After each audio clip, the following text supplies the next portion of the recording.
Hey everyone, welcome back to the channel. So me and my wife are basically rookie backpackers.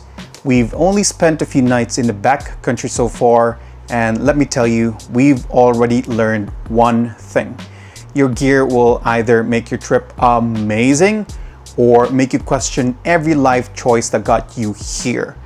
So in today's video, we're going to show you our beginner setup, what we love, what we don't love, and what we'd maybe swap out if our budget wasn't so tight. And hopefully this helps you if you're just starting out as well. Let's get into the video. All right. So we are going to start with my pack. So I have the Durston Kakwa 55. And let me tell you one thing, this pack is amazing. It has so many space, especially this front mesh pocket right here, where you can store a lot of your gears. This bag is just basically amazing for me. So I like the way that this bag is designed. It basically carries a lot of stuff and it's super lightweight. It's just an awesome bag for me, at least. So on this side of the pack, you can fit two 1000 ml smart water bottles. So it's very easy for you to do it one-handedly. You can just take it out, put it back using just one hand. So this is an awesome design. On the other hand, I have my tent pole. So this is where I put my tent pole, just because I don't want it to be inside. I don't want it to be bending whatsoever. I just want to have it here where it's easily accessible. The back of the pack,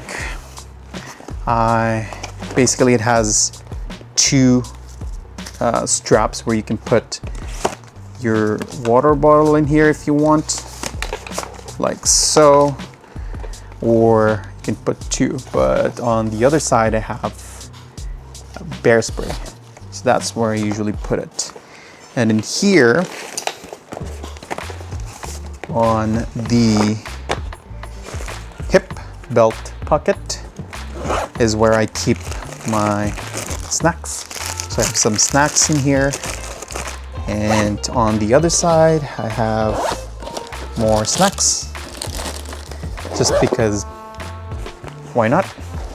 And in here, there is a little bit of a compartment. I don't know if you can see, but there is a zipper in here for a little bit of compartment where you can put your keys. So that's basically the bag itself. And on top, as you can see, I'm putting my foam sleeping pad and my slippers. Inside the pack, I have my easily accessible down jacket. I have rain jacket. I usually like to put them on top, just because if it gets cold or if it starts raining, I can easily access it. And I have our food, which I usually put in an ocean pack, waterproof 5-liter bag, and our cookware. So I usually like to put it there. And next one is the camping chair. So I usually like to put this at the back of the pack. The heaviest stuff to be closer to my bag, instead of it closer to the front of the pack. And after that is my tent. So let's talk about the tent. So we are rocking the X-Dome 2 by Dan Durston. And let me tell you, this tent is amazing. So we've only used it once so far during our backpacking trip in Garibaldi, Taylor Meadows Campground. And this one right here is a very, very spacious and durable tent, I would say. We've only used it once, but so far we've used it during hail. So it did hail on us the night after our hike. So this basically protected us from the hail. It did held out pretty good, I would say. It didn't get us wet during the night. After the hail, it just started raining, so it didn't get us wet. The space between the rain fly, and the inner tent is very spacious, so condensation wasn't an issue for us. But overall for us, it's pretty spacious. You can still move around, twist and turn during your sleep, and you're not bumping into each other. That's just how wide this tent is. Of course, it's different if you are taller. You're probably around 6 foot or so. But for us personally, this is very spacious. The reason we bought the X-Dome 2 is because we've tried a much more budget-friendly tent, the Nature Hike 3-person. It is not the lightest, but it is the most budget-friendly tent that we can find here in Canada, at least. And we've tried that one for one night, and we didn't really like it per se. The main problem that we'd have with that tent is that it only has one entrance, and that's in the front of the tent. Next is we've tried a Mountain Equipment Company Spark UL3. That one is lighter, so I believe it only weighs in around 1.6 kilos. And that one was super light. I ended up carrying the whole thing, but the main problem that we've had with that tent is it's not a real freestanding tent. It is a semi-freestanding tent, meaning you have to pitch the foot part of the tent to make it work out, because if you don't pitch it well, it's just not going, the tent is just not going to work out well. So we like that one. It's light, it's good, the material is okay, but it's not really a freestanding tent. So what we like about this X-Dome 2 is that it's a real freestanding tent. You can just pitch it in and that's it. The first reason we chose this over anything else is that you can pitch the rain fly first and then clip the inner fly after. And during summer, or if you want to just have a shelter, you can unclip the inner shell and just use the rain fly or the outer shell as kind of like a gathering spot for you and your friends or your families. So that is a good thing about this tent as well. Plus it's very, very light. That is basically the X-Dome 2 for our tent. Next is our sleeping pads. So for our sleeping pads, we're using the Thermarest ProLite Apex 25-inch wide sleeping pad, and it's a 3.8R value. So this one is on the bulkier side, as you can see. It is bulky. It's not the lightest, it's not the smallest sleeping pad in the market, but we got this basically on sale. So we got it for, I think, around 110 Canadian dollars each. So we got it in a very, very good deal. So this is our first sleeping pad that we've tried. We haven't tried any other sleeping pad. We've only had this basically for a few months now. And let me tell you, it's awesome. It is warm for us. Leave it like that and it will inflate itself.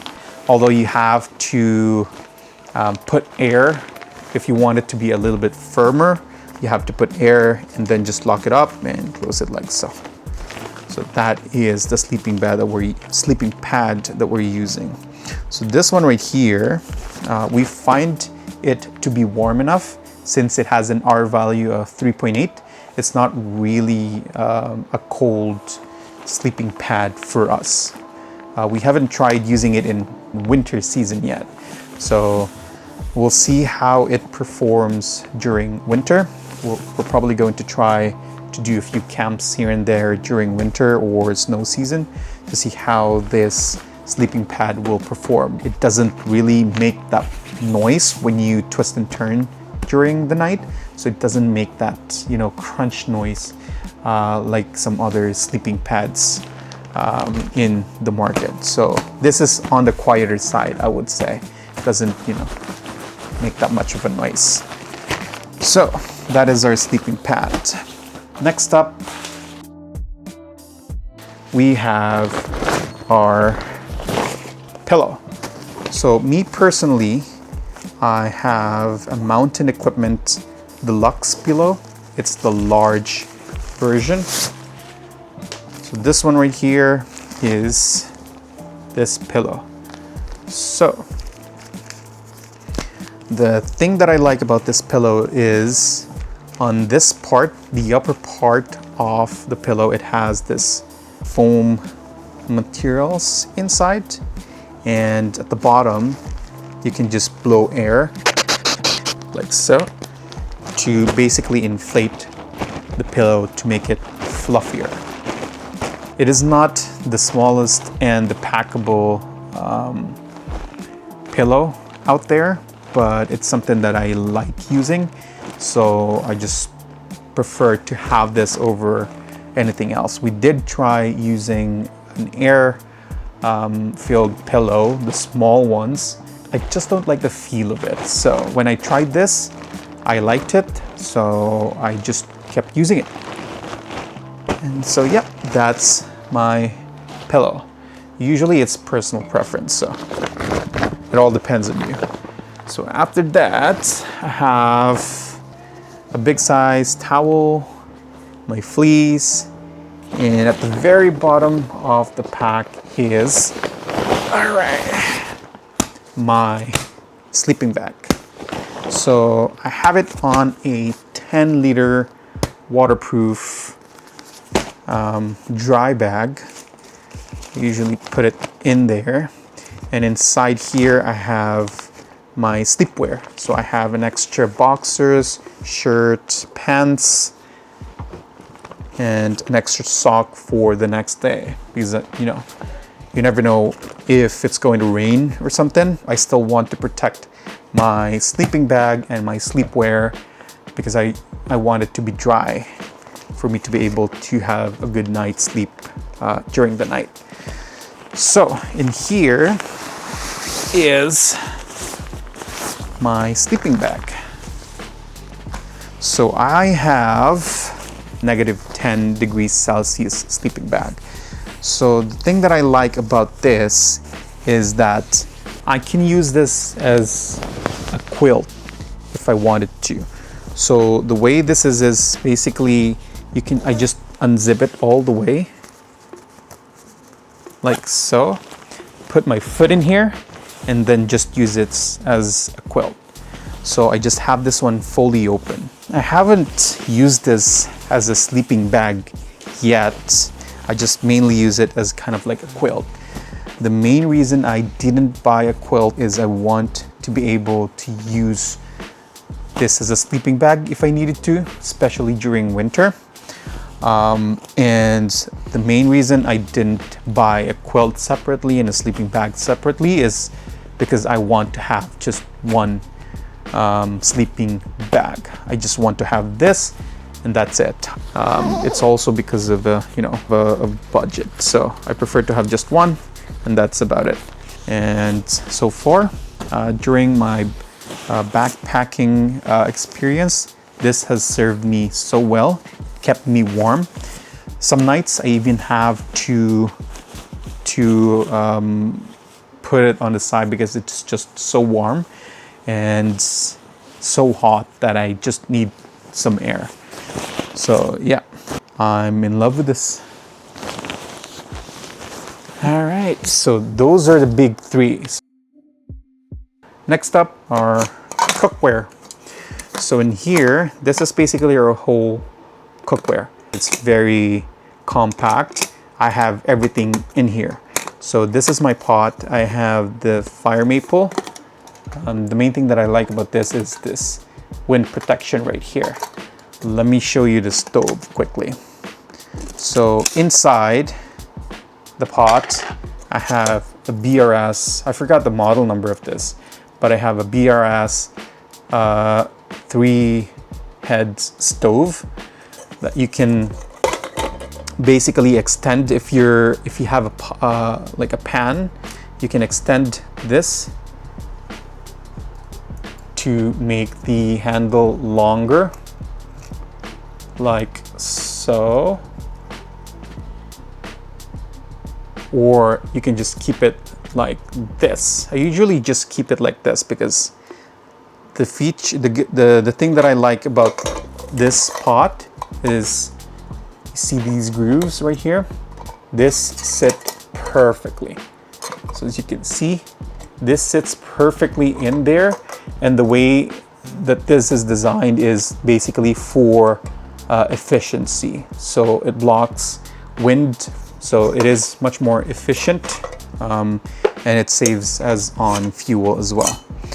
So, and in here we have a lighter, and I have duct tapes just for, you know, for patches and stuff.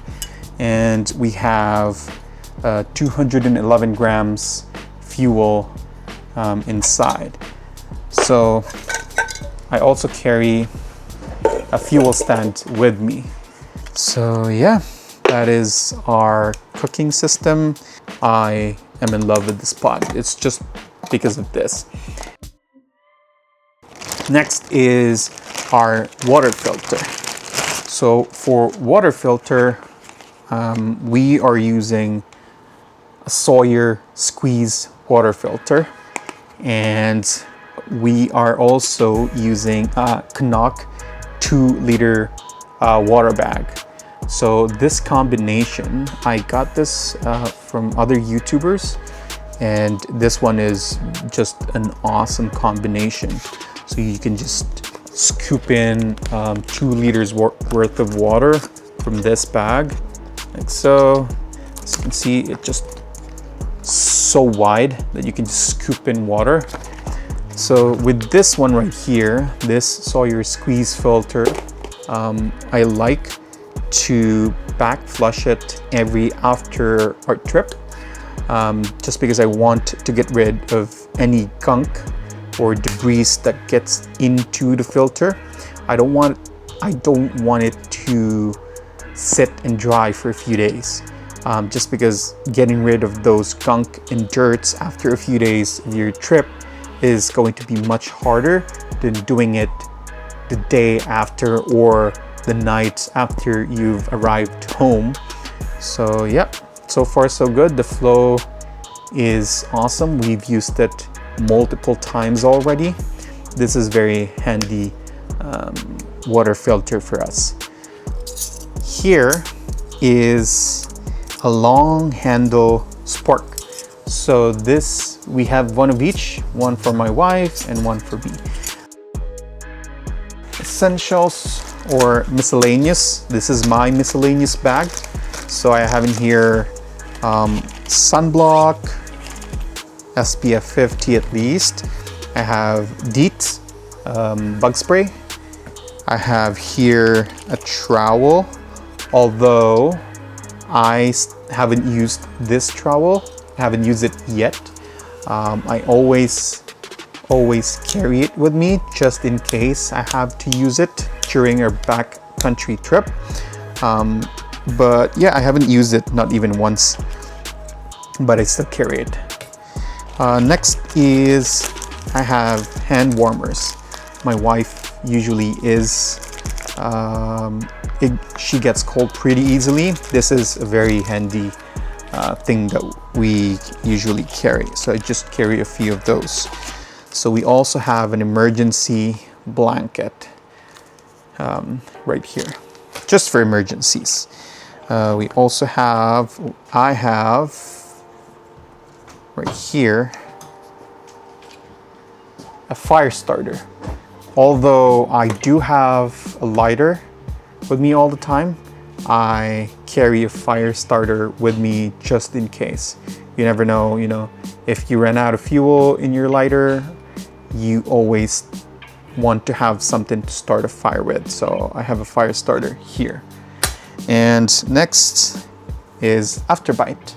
There's tons of mosquitoes in the backcountry, especially during summers. So afterbite is always something that I carry with me. And last but not the least, we have a bidet. So this is a very,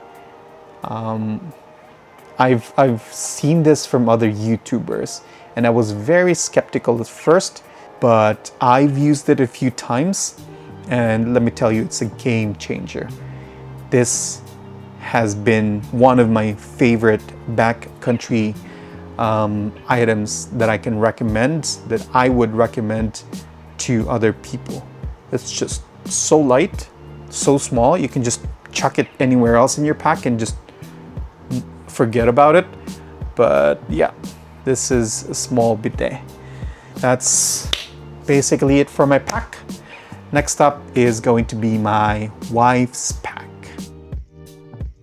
All right, so next up is my wife's pack. So as you can see, she is rocking the Gregory Diva 60-liter bag. Originally, she was using an Osprey Aura 65, but it's been digging into her shoulder. So we swapped it out with this Diva 60, and she has fallen in love with this pack. She says it's better fit for her than the Osprey. Let me show you the feature of this pack that she liked. So in this pack, it has a lot of pockets. So like the Osprey, it has a brain where you can store a lot of things. But the main feature that she liked about is this water bottle handle right here. So the way the Osprey is designed is it's very hard for you to reach into the side to grab your water bottle. It sits so high up that you have to basically do it like this, pull it up, and sometimes you just can't get into that water bottle. But with this one, the way that it's designed is it's in an angle, and you can just grab it like that and put it back in. So this is the thing that she loved the most with this pack. So it is only in one side. So there's only this one right here on one side. The other side isn't really that much. You can just store extra one in here, and then once that is empty, you can just swap it out. Next one is the hip belt. So they almost have the same hip belt foam size, I believe, with the Osprey.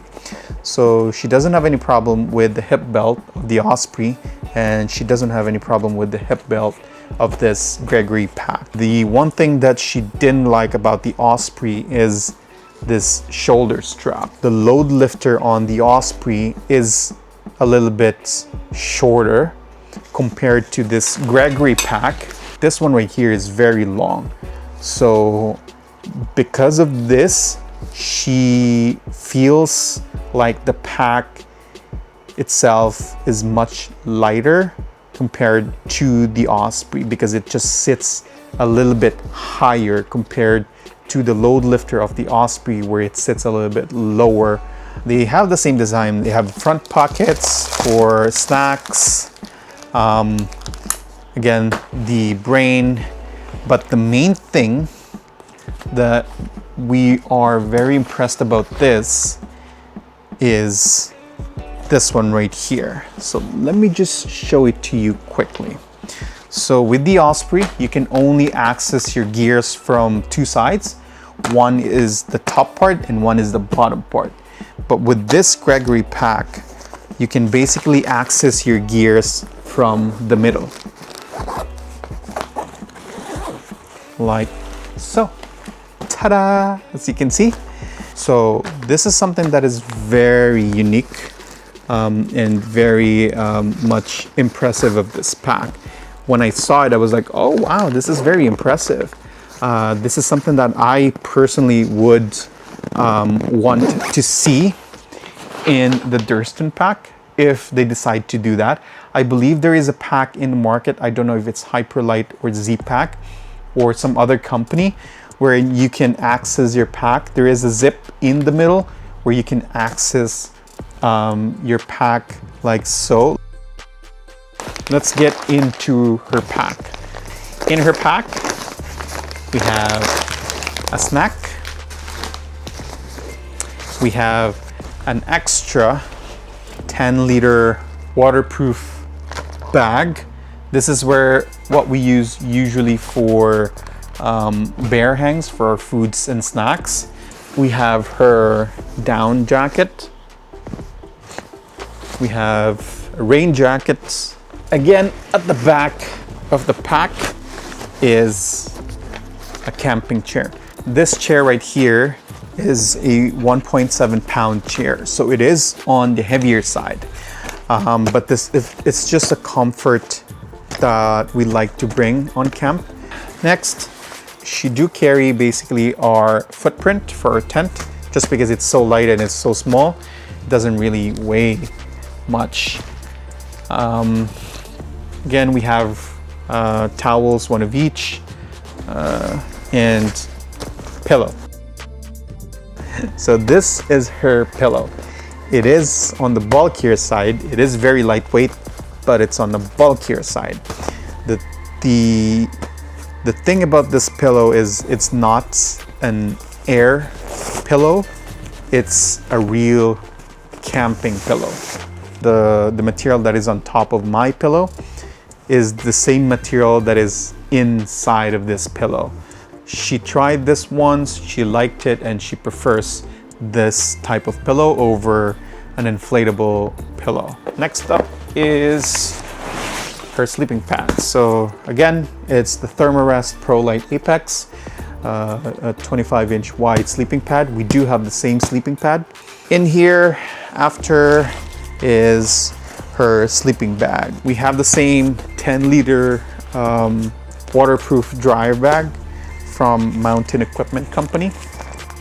And in here is the same thing. So her sleep system, fleece, extra undergarments,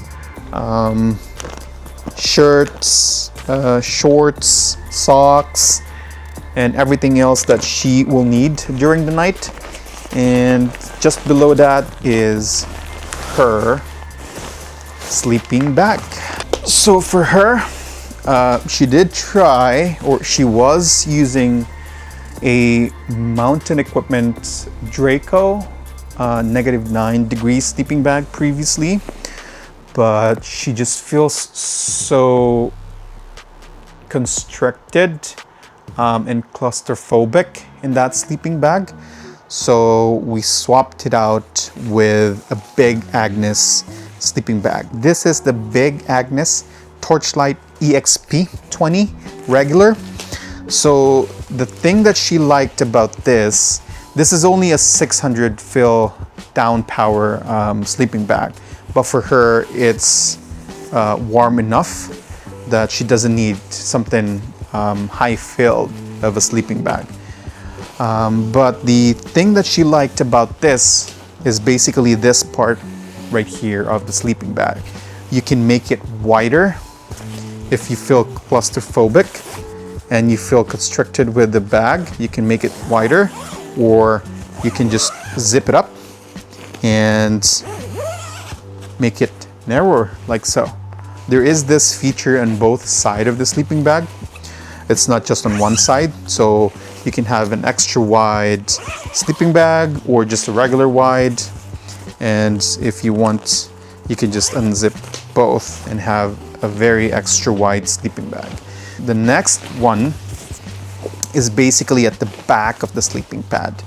So here, as you can see, you have this right here where you can strap your sleeping pad she prefers having this because it basically, your sleeping bag is connected to your sleeping pad. So regardless if you twist and turn during the night, you're not basically separating yourself from the pad and getting or having cold spots during the night. So she likes this one. She prefers having this over anything else. So that's about it. That basically explains everything for our gears. So some of our gears are really not on the cheaper part. The main reason for that is we want to invest in something that will last a long time, that we don't have to replace every now and then. So thank you guys for watching this video, and I hope you guys learned a few things during this gear introduction of our beginner backpacking gears. And if you guys have any questions, you can just leave a comment down below. And again, thank you guys for watching. I'll see you guys on the next adventure.